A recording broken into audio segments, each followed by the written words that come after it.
Congress working committee की आज की बैठक में जो मामला घूम फिर कर गांधी परिवार पर आकर टिक गया, उससे ऐसा लगता है कि पार्टी शोले के जो सिक्का है उससे आगे नहीं बढ़ना चाहती। आपको याद होगा, शोले में एक सिक्का था अमिताभ बच्चन के पास, जिसके दोनों पहलू में गांधी की तस्वीर थी।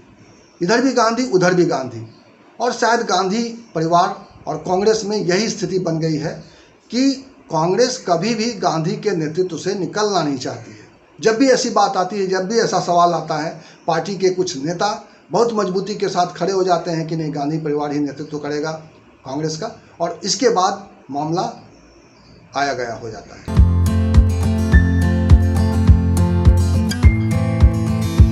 नमस्कार, सिंपली सियासत के एक और एपिसोड में आपका स्वागत है।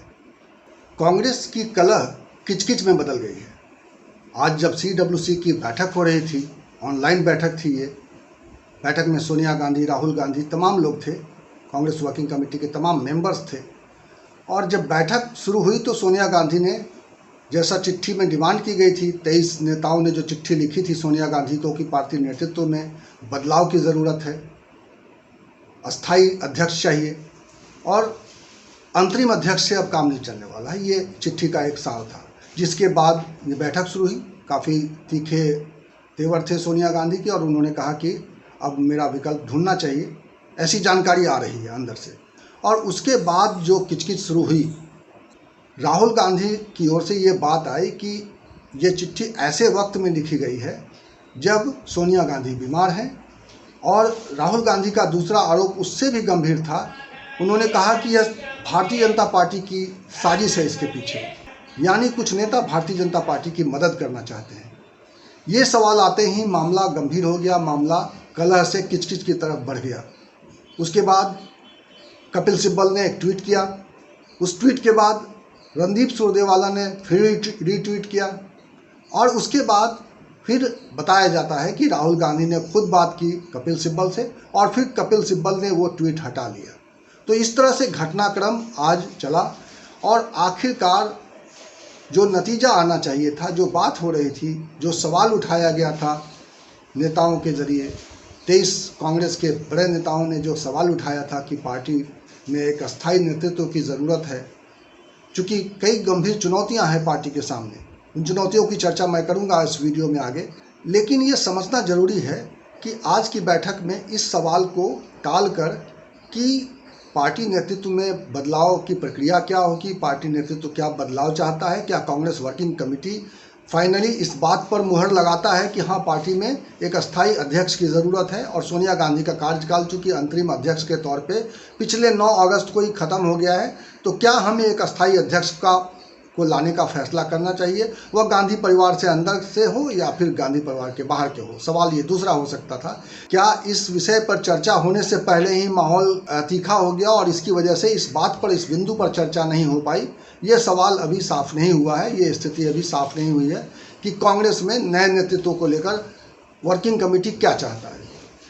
ये बात जरूर हुई कि जैसे ही ये कांग्रेस वर्किंग कमेटी की बैठक बुलाई सोनिया गांधी ने उन नेताओं की चिट्ठी के बाद से, तो कुछ चिट्ठियां सोनिया गांधी और राहुल गांधी के समर्थन में भी लिखी गई। तो छत्तीसगढ़ के मुख्यमंत्री ने एक चिट्ठी लिखी जिसमें उन्होंने राहुल गांधी के प्रति आस्था जताई। पंजाब के मुख्यमंत्री ने चिट्ठी लिखी, उसमें सोनिया गांधी के प्रति आस्था जताई गई। यानी नेतृत्व परिवर्तन की बात फिलहाल कुछ नेता चाहते हैं कि कोई इस पर चर्चा ना हो, इस पर अभी बात नहीं हो, यानी यथास्थिति कायम रहे। लेकिन पार्टी के कुछ बड़े नेता चाहते हैं कि पार्टी को अब इन परिस्थितियों को छोड़कर आगे निकलने की ज़रूरत है, क्योंकि आने वाले समय में कई गंभीर चुनौतियां हैं पार्टी के सामने। पहली चुनौती है कि पार्टी को इसी वक्त बिहार में जो चुनाव अनाउंस होने वाला है, बस वहाँ पे उसका मुकाबला करना है। उसके बाद उत्तर प्रदेश के चुनाव होंगे 2022 में। 2022 में कांग्रेस की कोशिश होगी, या कांग्रेस ऐसी कोशिश ज़रूर करेगी कि उसकी स्थिति पहले जैसी नहीं रहे, क्योंकि 2019 के चुनाव में कांग्रेस की बहुत बुरी गत हुई थी उत्तर प्रदेश में। कांग्रेस में सिर्फ सोनिया गांधी अपनी संसदीय सीट बचा पाई थी और उसके बाद कांग्रेस के तमाम लीडर्स हार गए थे। तो उत्तर प्रदेश में अगर वापसी नहीं होती है कांग्रेस की विधानसभा में ठीक तरीके से, तो जाहिर है 2024 में जो चुनाव की संभावनाएं हैं, कांग्रेस की जो संभावनाएं हैं, उसको लेकर एक बड़ी चुनौती खड़ी हो जाएगी पार्टी के सामने। राहुल गांधी ने 2019 के चुनाव के बाद इस्तीफ़ा दे दिया था, यह कहते हुए इस्तीफ़ा दिया था कि सिर्फ मैं ही नहीं, गांधी परिवार से कोई भी अगला अध्यक्ष नहीं होगा। और जैसी कि जानकारी 1 साल बाद आई, प्रियंका गांधी भी इस बात से सहमत थी, राहुल की इस बात से, कि कांग्रेस में अब नया नेतृत्व उभरना चाहिए, गांधी परिवार से कोई व्यक्ति जो है अगला अध्यक्ष नहीं होगा। जाहिर तौर पे जब राहुल गांधी अध्यक्ष बने रहना नहीं चाहते हैं, प्रियंका गांधी भी उनके साथ खड़ी हैं, यानी वो भी अगले अध्यक्ष के तौर पे खुद को पेश करने के लिए, खुद को आगे लाने के लिए तैयार नहीं है। और सोनिया गांधी जो अंतरिम अध्यक्ष है, उनकी तबीयत बहुत अच्छी नहीं रहती है, उनका स्वास्थ्य ठीक नहीं है, वो सक्रिय नहीं रह पाती हैं। ऐसे में जाहिर है कि गांधी परिवार का ये तीनों जो स्तंभ है पूरी तरह से इस वक्त नेतृत्व देने की स्थिति में नहीं है, नेतृत्व देने से इनकार कर रहा है। बावजूद इसके कांग्रेस के भीतर से लगातार आवाज़ें आ रही हैं और लगातार मान मनोबल का एक दौर चल रहा है। लोग ये भी कह रहे हैं कि राहुल गांधी का इस्तीफ़ा चूँकि स्वीकार नहीं हुआ है, इसलिए कोई उसको नए चुनाव की ज़रूरत ही नहीं पड़ेगी, वो अपना इस्तीफ़ा वापस ले लें और नए अध्यक्ष के तौर पे काम करें। कुछ ऐसी आवाज़ें भी आई जिसमें कहा गया कि अगर राहुल गांधी नहीं रहना चाहते हैं तो नेतृत्व का संकट दूर किया जाना चाहिए, क्योंकि पार्टी को आगे बढ़ना है।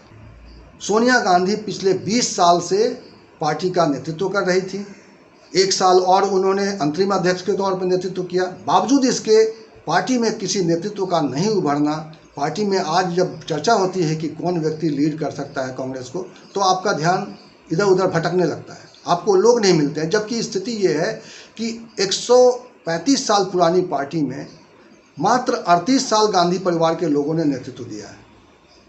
हालांकि अब ये सवाल भी बार बार ये विचित्र स्थिति पैदा करता है कि उस पुरानी पार्टी का जिक्र करते हैं, क्या वही पार्टी अभी भी काम कर रही है? अगर हम साइकिल से इसकी तुलना करें तो साफ है कि कभी अगला पहिया बदला गया, कभी पिछला पहिया बदला गया, कभी चेन बदली गई, कभी हैंडल बदला गया, और अगर देखा जाए तो सीट कवर छोड़ के अब पुरानी साइकिल का कुछ बचा नहीं है, और वो सीट कवर है गांधी परिवार का कोई मेंबर। यानी पूरी कांग्रेस बदल चुकी है, लेकिन कांग्रेस की फितरत, कांग्रेस की जो स्थिति है, कांग्रेस का जो विचार है, जो नेतृत्व को लेकर है, मैं पार्टी के विचार की बात नहीं कर रहा हूँ, जिस विचार के साथ कांग्रेस आगे बढ़ी थी, जिस विचार के साथ कांग्रेस ने देश को आज़ादी दिलाई थी, और जिस विचार के साथ नेहरू ने आगे रूल किया था, और जिस विचार के साथ इंदिरा गांधी ने उस रूल को आगे बढ़ाया था और राहुल गांधी ने आगे बढ़ाया था, मैं उस विचार की बात करता हूँ। आज गांधी परिवार के सामने पूरी कांग्रेस नतमस्तक दिखती है। ये इस विचार में कोई परिवर्तन नहीं आ रहा है, और शायद कांग्रेस के लिए यही जड़ता कांग्रेस के पतन का कारण बनती जा रही है।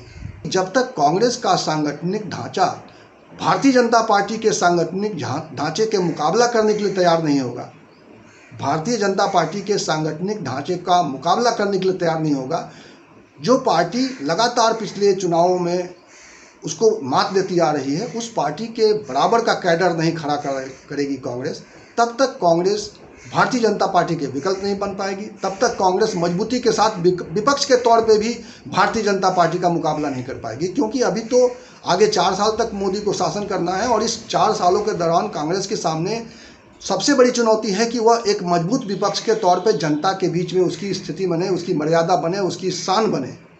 लेकिन ये हो नहीं पा रहा है, और इसीलिए कांग्रेस लगातार गर्त में जा रही है, और कांग्रेस अपनी अदूरदर्शिता कहिए या फिर जो लापरवाही है या कोई फैसला लेने की स्थिति में नहीं है। इसी वजह से सारी परिस्थिति कांग्रेस के विपरीत जा रही है, और कांग्रेस एक तरीके से हाशिए पर, लगातार हाशिए पर चलती चली जा रही है।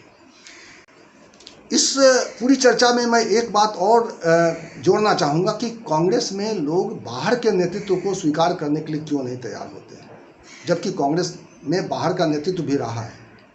तो अनुभव ये बताता है कि जब भी कांग्रेस में बाहर का नेतृत्व मिला है, तब गांधी परिवार से उसका टकराव हुआ है, और शायद गांधी परिवार और कांग्रेस के नए नेतृत्व या कांग्रेस का जो गांधी परिवार से बाहर के नेतृत्व के टकराव को टालने के लिए ही कांग्रेस के बहुत सारे नेता इसके लिए तैयार नहीं होते। और गांधी परिवार तो इसलिए भी तैयार नहीं होता क्योंकि उसके अपने स्वार्थ होंगे, निश्चित रूप से वो सत्ता में सीधे तौर पे नियंत्रण चाहता है, और इसीलिए वो सत्ता में लगातार बना हुआ। नेहरू के कार्यकाल के आखिरी साल में के कामराज को कांग्रेस का अध्यक्ष बनाया गया था। उस वक्त भी इस तरह के कुछ विवाद हुए थे। बाद के दिनों में के कामराज का कांग्रेस में कद इतना बड़ा हो गया था कि उनका इंदिरा गांधी से टकराव हुआ। इंदिरा गांधी के कई फैसलों को उन्होंने मानने से इनकार कर दिया, या कहिए कि इंदिरा गांधी ने उनके फैसले को मानने से इनकार कर दिया। दूसरा नेतृत्व आया निजली गप्पा, जो दक्षिण के नेता थे, वो भी मैसूर के, उसमें मैसूर, इस समय कर्नाटक जो है मैसूर राज्य हुआ करता था, वहाँ के वो मुख्यमंत्री रहे। तो निजली गप्पा फिर कांग्रेस के अध्यक्ष बने, और इसके बाद वहाँ भी यही स्थिति पैदा हुई कि टकराव, गांधी परिवार से टकराव शुरू हुआ। और अगर देखा जाए तो ताज़ा उदाहरण ये मिलता है कि जब सोनिया गांधी से पहले सीताराम केसरी और पीवी नरसिम्हा राव प्रदेश कांग्रेस के अध्यक्ष रहे, तब भी गांधी परिवार से, यानी सोनिया गांधी से पीवी नरसिम्हा राव और सीताराम केसरी के रिश्ते सामान्य नहीं रह सके। और सीताराम केसरी का किस्सा तो बहुत मशहूर हुआ था कि किन परिस्थितियों में, कैसे कैसे, किन हालातों में उनको सरकारी मकान छुड़वाया गया था, उनके सामान किस तरीके से घर के बाहर रख दिए गए थे। तो शायद उसी इतिहास की वजह से कांग्रेस कभी भी, कांग्रेस के नेता कभी भी कांग्रेस से, गांधी परिवार से बाहर के नेतृत्व को स्वीकार नहीं करते हैं, क्योंकि उनको मालूम है कि इस तरह का टकराव की स्थिति बन सकती है। लेकिन क्या कांग्रेस पूरी तरह से इसी तरह आगे चलती रहेगी? क्या कांग्रेस कभी भी गांधी परिवार के नेतृत्व से, गांधी परिवार की छाया से उबर नहीं पाएगी? कांग्रेस को इस वक्त बहुत मजबूत होना है, कांग्रेस को इस वक्त आगे देखने वाली राजनीति करनी है।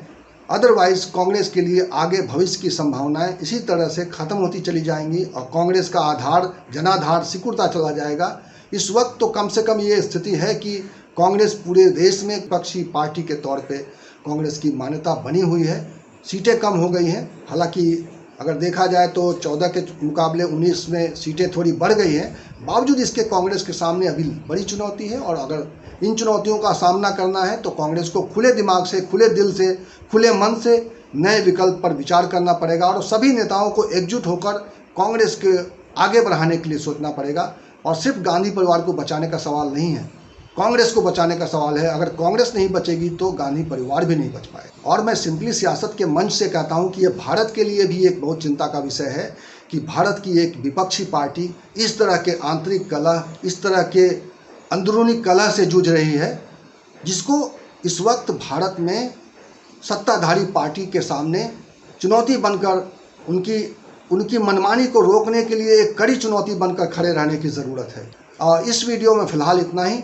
अगर आपको हमारा ये वीडियो अच्छा लगता है, अगर आपको हमारा ये प्रोग्राम अच्छा लगता है, तो आप हमारे इस चैनल को सब्सक्राइब कर लीजिए अगर आपने अभी तक नहीं किया है तो, और बेल आइकन भी दबा दीजिए ताकि जब भी कोई मैं नया वीडियो बनाऊं आपको उसकी जानकारी मिल जाए।